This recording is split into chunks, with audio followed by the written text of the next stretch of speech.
बोले भारत माता की जय। भारत माता की। कैबिनेट मंत्री राजस्थान सरकार अविनाश ओबीसी मोर्चा के हमारे बीच उपस्थित राज्यसभा के सांसद, केंद्रीय संसदीय बोर्ड के सदस्य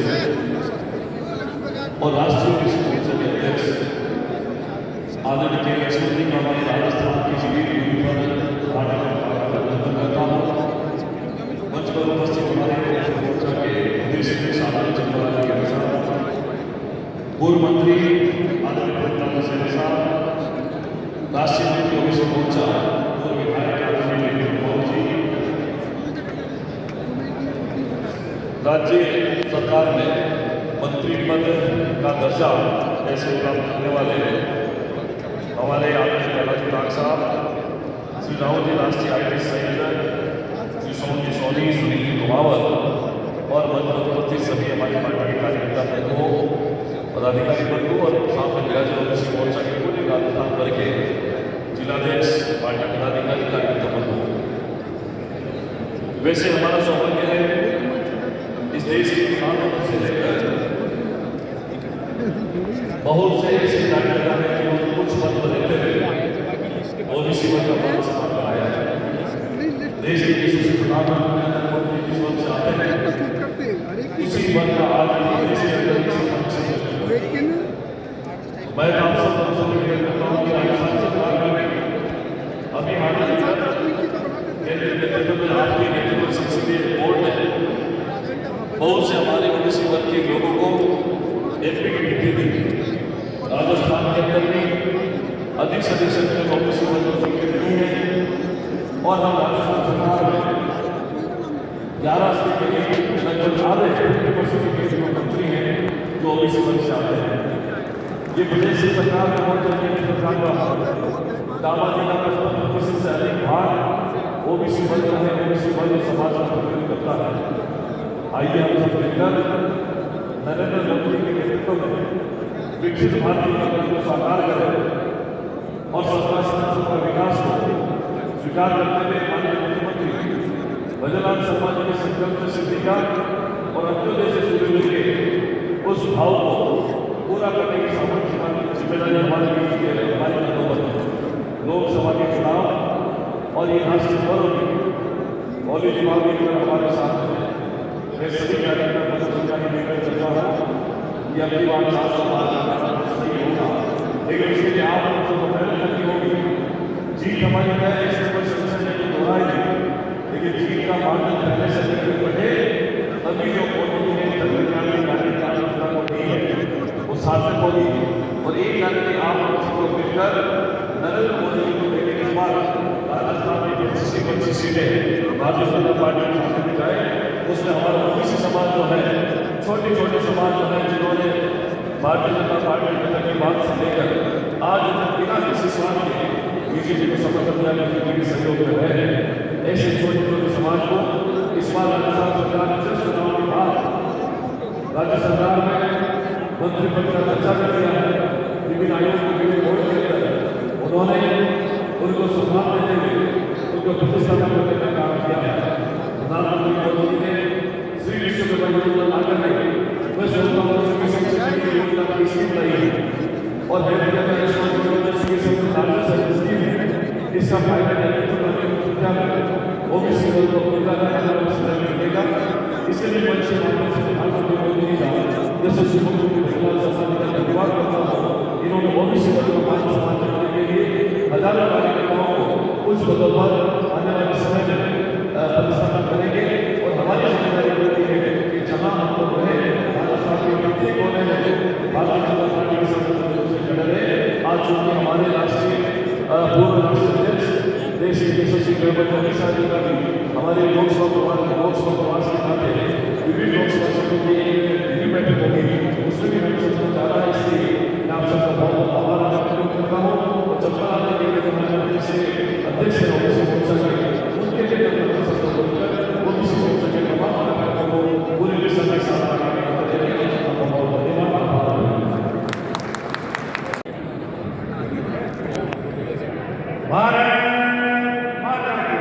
जय यूट्यूब चैनल राधेश्याम वकील नागौर, श्री प्रभुलाल सैनी, पूर्व कृषि मंत्री प्रभुलाल सैनी, पूर्व मंत्री राजस्थान कृषि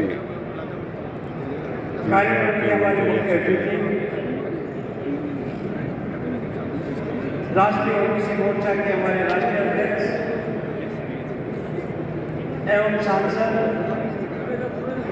परम आदरणीय के लक्ष्मण जी,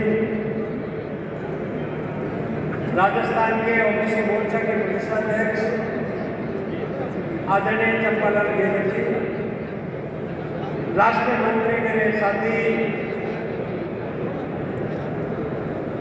भाई कुमार जी, जिनका उद्बोधन अभी आपने सुना है, यशस्वी मंत्री, राजस्थान सरकार के समाज कल्याण मंत्री भाई रविदास जी, मंच में उपस्थित सभी हमारे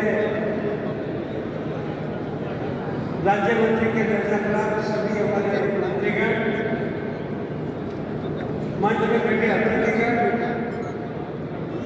राजस्थान से आए सभी जिलाध्यक्षगण, उपस्थित जुझारू साथियों, माता सभी, ये बड़ा सौभाग्य है कि राजस्थान में भारतीय जनता पार्टी के ओबीसी मोर्चा के द्वारा प्रत्येक जिले में जाकर ओबीसी की हमारे परिवारों को जागृत करने का काम किया है। और आज यही कारण है, अगर हम भारत सरकार में देखें तो नरेंद्र मोदी जी के नेतृत्व में पहली बार इतनी बड़ी संख्या में केंद्रीय मंत्री ओबीसी मोर्चे बनाए। टिकट वितरण का सवाल है, उसमें ओबीसी को प्राथमिकता दी गई। राजस्थान की बदलनाम सरकार बनी, उसमें भी लगभग मेरे सामने उपस्थित सभी 11 के 11 मंत्री बनाए गए। और मेरा कहने का तात्पर्य साथियों, ओबीसी का आरक्षण, ओबीसी का उत्थान, ये प्रक्रिया आज की नहीं है।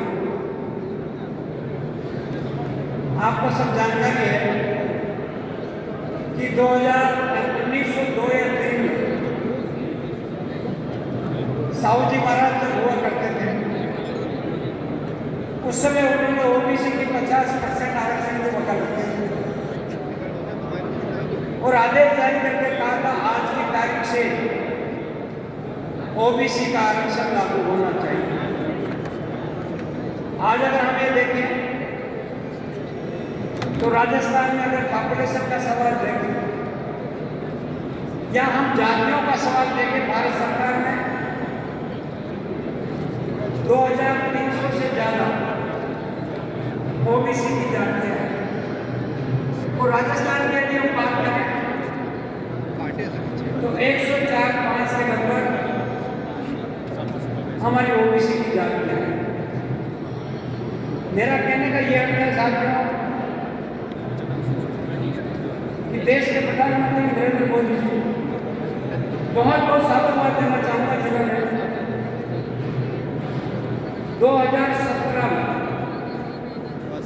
एक रोहिणी कमीशन बना करके ओबीसी के जातियों का कैटेगराइज करने के लिए एक व्यवस्था और प्रावधान किया है।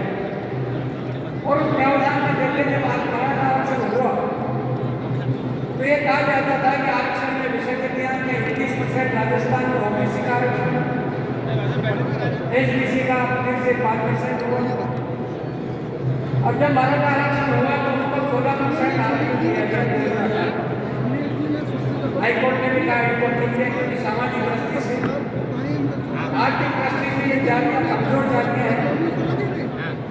हाईकोर्ट में उसका अपील हुआ, हाईकोर्ट ने भी उसको माना और मानने के बाद सुप्रीम कोर्ट जब गए तो सुप्रीम कोर्ट ने कहा नहीं, इंदिरा गांधी सहानी केस के आधार पर 50% की सीमा से ज्यादा इसका उल्लंघन नहीं किया जा सकता। और आप आश्चर्य करेंगे, मोदी की दूसरी सरकार बनी उसी दिन से उन्होंने सोचा कि भारतीय संविधान को संशोधन करने का काम हुआ।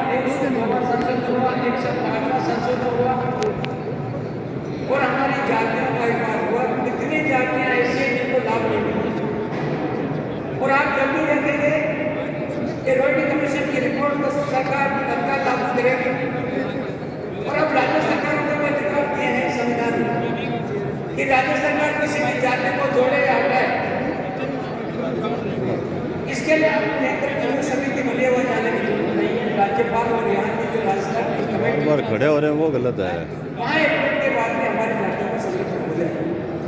मेरा आपसे निवेदन है कि जब तक हमारी आर्थिक स्थिति मजबूत नहीं होगी, जब तक हम विश्वकर्मा योजना की जो बात कर रहे हैं, मोदी जी का जितनी बार में आभार व्यक्त किया जाए उतना कम है। तो ऐसी जाति के लोग जो बेचारे गाँव में नीम के पेड़ के नीचे दाढ़ी बनाने का काम करते हैं, पुराने औजार लेके बैठते हैं, हाथी का काम बड़े का काम नहीं करते हैं, माला बनाने वाले के लोग माला बनाते हैं, सुनार का काम नहीं करते हैं, लोहे का काम नहीं करते हैं, और ये सारे लोग तो ऐसे हड़ताल का काम करते हैं। प्रभुलाल सैनी कृषि मंत्री, पूर्व कृषि मंत्री राजस्थान सरकार। विश्वकर्मा जयंती के अवसर 17 सितंबर 2023 को राजस्थान में पूरे देश में लागू है और मुझे आज कहते हुए गर्व और भाई कि आज राजस्थान में 16 लाख से ज्यादा हमारे ओबीसी के लोगों ने, इन व्यवसाय से जुड़े लोगों ने अपना रजिस्ट्रेशन करवा लिया है और इसके बाद वेरिफिकेशन का काम भी चल रहा है। 3 लाख रुपए तक की सहायता उनको मिलेगी और उनकी आर्थिक स्थिति मजबूती के साथ गुरु और शिष्य की परंपरा को जीवित रखने के लिए विश्वकर्मा योजना निश्चित रूप से राजस्थान में हिंदुस्तान की लगातार लागू है। इसलिए आज मैं जानना नहीं निवेदन करूँगा आप सबसे, संगठित हो जाए आप सब अपने अधिकारों के लिए और अपने सारे जितने भी ओबीसी के छोटे छोटे भाई सबकी आर्थिक स्थिति मजबूत हो, ऐसी योजना हमें बनानी आवश्यक है। और आज इस समय में केंद्र साहब ने जिस प्रकार के प्रयास किए, पहली बार हो रहा है, ये आप सबका सहयोग का प्रतीक है। आप लोगों ने पूरे जिलाध्यक्ष बनाए, मैं जिलाध्यक्ष महानुभाव से भी कहना चाहूँगा, मुझे इसके पदाधिकारी मीडिया के साथियों से कहना चाहूँगा कि यदि ईमानदारी से हम लोग ओबीसी परिवारों को आगे बढ़ाने का काम योजना लेके बढ़ते हैं तो मैं समझता हूँ राजस्थान की सरकार हो या केंद्र की सरकार हो, हम सबके साथ में, हम सबका साथ, सबका विकास, सबका प्रयास तभी साथ में होगा जब हम सबको साथ देंगे। बहुत बहुत धन्यवाद। सम्माननीय ओबीसी मोर्चे के राष्ट्रीय अध्यक्ष डॉक्टर के लक्ष्मण जी हमारे बीच में बना रहे हैं। मैं बताना चाहूँगा सभी एक बार थोड़ा ध्यान देंगे। माननीय के लक्ष्मण जी का जन्म 3 जुलाई 1956 को तेलंगाना में, वर्तमान में तेलंगाना, पहले आंध्र प्रदेश के हैदराबाद में हुआ और आपने MSc और PhD को ओस्मानिया यूनिवर्सिटी से कर रखी है। विशेष तौर से छात्र राजनीति में आप बहुत जल्दी सक्रिय हो गए थे। आप छात्र संघ के पदाधिकारी भी रहे, प्रेसिडेंट भी रहे। इसी के साथ 1980 में आप भारतीय जनता पार्टी से जुड़े हुए। आपने जिले में काम किया, आपने प्रदेश में विभिन्न पदों पे काम किया और आप 2 बार विधायक रहे। जब संयुक्त आंध्र प्रदेश था तब भी आप विधायक रहे, तेलंगाना रहे तब भी आप विधायक रहे। आप प्रदेश में महामंत्री भी रहे, प्रदेश अध्यक्ष भी रहे, भारतीय जनता पार्टी राष्ट्रीय नीति भी आप रहे और अब वर्तमान में सितंबर 2020 से आप ओबीसी मोर्चे के राष्ट्रीय अध्यक्ष हैं और इसी के साथ अगस्त 2022 से आप राज्यसभा सांसद उत्तर प्रदेश से भी, और उसके बाद नवंबर 2022 से जो भारतीय जनता पार्टी की सबसे पावरफुल कमेटी होती है पार्लियामेंट्री बोर्ड, उसके भी आप सदस्य हैं और केंद्रीय चुनाव समिति जो बीजेपी की है उसके भी सदस्य हैं। ऐसी महान शख्सियत हमारे बीच में बैठी है। एक बार जोरदार तालियां बजाने का सम्मान करें। आपके साथ में हमारे प्रदेश के जुझारू प्रदेश अध्यक्ष आदरणीय चंपालाल जी केंद्र साहब, हमारे पूर्व मंत्री आदरणीय बड़े भाई प्रभुलाल जी सैनी साहब, आदरणीय प्रहलाद जी काक साहब, राहुल जी हमारे राष्ट्रीय IT संयोजक ओबीसी मोर्चा के, आदरणीय सोहन जी सोनी साहब, सुनील जी मोहम्मद साहब, आदरणीय सुमेरमल जी सोनी साहब, मंचा से सभी हमारे पदाधिकारीगण, सभी पार्टी के पदाधिकारीगण, माताएं बहनें, मेरे युवा साथी और पत्रकार साथी, मैं बहुत ज़्यादा समय आपको नहीं देना चाहूँगा, चंद बातें कहकर अपनी बातों को विराम दूंगा। कोई भी समाज 3 ताकतों के पीछे आगे बढ़ता है, धन, शिक्षा और राजनीति, और हम सब के लिए विशेष तौर से ओबीसी समाज वालों के लिए इन तीनों चीज़ों को संचय करना बड़ा जरूरी है। हम बहुत छोटी छोटी जातियों में बसे हुए हैं, हमारा शोषण भी पहले बहुत हुआ है और जो संपन्न जाति है वो कभी भी नहीं चाहती कि ओबीसी के लोग इन तीनों चीज़ों का अधिकार उनको मिल जाए, वो हमसे आगे निकल जाए, क्योंकि संख्या बल में हो जाता है, इन चीज़ों में हम पीछे हैं। मैं धन्यवाद देना चाहूँगा हमारे देश के प्रधानमंत्री नरेंद्र मोदी जी को, हमारे राष्ट्रीय अध्यक्ष जी को, कि जब से 10 साल के केंद्र में मोदी जी के नेतृत्व में भाजपा की सरकार बनी है, इन तीनों क्षेत्र में ओबीसी को आगे लाने का काम किसी ने किया है, तो नरेंद्र मोदी सरकार ने काम किया। तो उदाहरण देना चाहूँगा ओबीसी के लिए अपनी माननीय प्रधान जी से सामने पूरी बातें विस्तार से आप लोगों के साथ विशेष तौर से विश्वकर्मा योजना का सबसे ज्यादा लाभ आने वाले समय में अगर आर्थिक रूप से मिलने वाला है तो ओबीसी के समाज को मिलने वाला है। शिक्षा के रूप में जितनी भी उच्च शिक्षण संस्थाएं हैं, आप हाथ खड़ा कर लीजिए, कोई भी हमारी ऐसी है किसी ने अपने बच्चों को भेज दी, हमारी ऐसी थी यूपीएससी की तैयारी कराने की, बड़े बड़े इंस्टीट्यूशन में भारत सरकार ने किसी में आपको सीट मिल सकती है क्या? अगर किसी नरेंद्र मोदी सरकार ने शिक्षण संस्थाओं में केंद्र में ओबीसी को आरक्षण अगर लागू किया है बच्चों के लिए, तो इसी सरकार ने लागू किया। ये भी हमारे लिए की बात है कि उच्च शिक्षण संस्थाओं केंद्रीय संस्थाओं में मैं ये कहना चाहूँगा। और राजनीतिक रूप से अभी अविनाश जी बता रहे थे कि 11 मंत्री राजस्थान सरकार के 11 मंत्री हैं, केंद्र सरकार में 27 हमारे मंत्री हैं।